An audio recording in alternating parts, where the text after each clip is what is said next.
আজকের ভিডিওতে আলোচনা করব দশম শ্রেণীর গণিত কষে দেখি 12। এই 12 থেকে দেখিয়ে দিচ্ছি। এখানে 9 নম্বর প্রশ্ন উত্তর।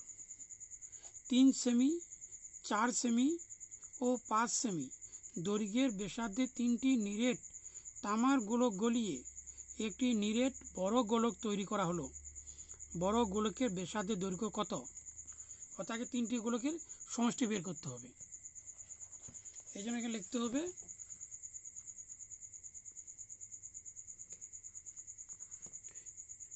এখানে 3টি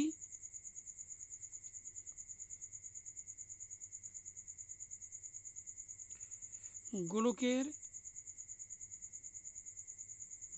মোট আয়তন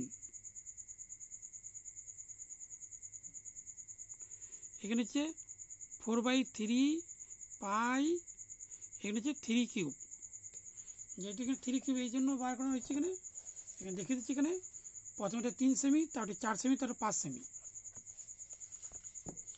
3 কিউব, তারপরটা হবে 4/3 পাই 4 কিউব, তারপরে হচ্ছে 4/3 পাই, তারপরে 5 কিউব।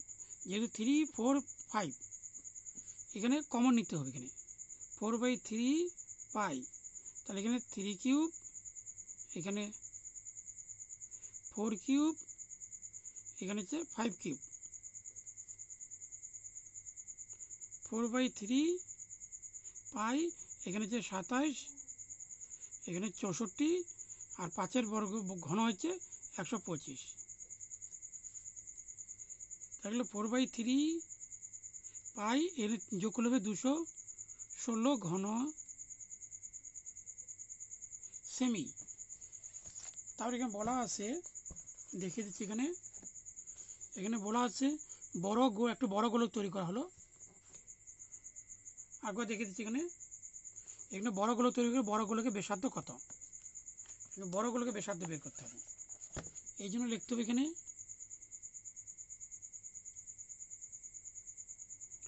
ধরি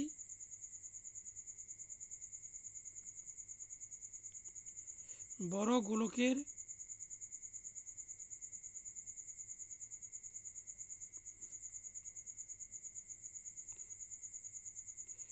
ব্যাসার্ধ আর সেমি। তাহলে লিখতে হবে আয়তন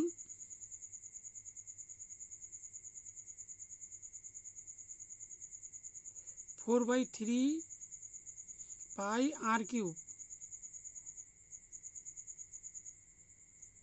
ঘন সেমি। এবার এই আয়তন সমাধান করতে হবে। এই জন্য লিখতে হবে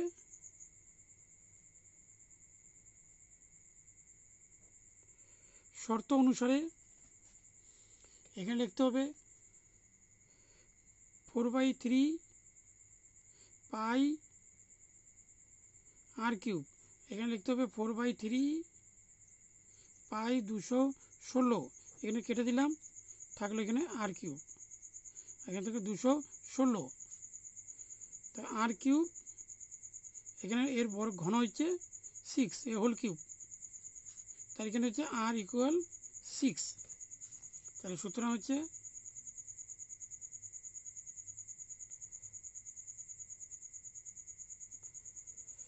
বড় গোলকের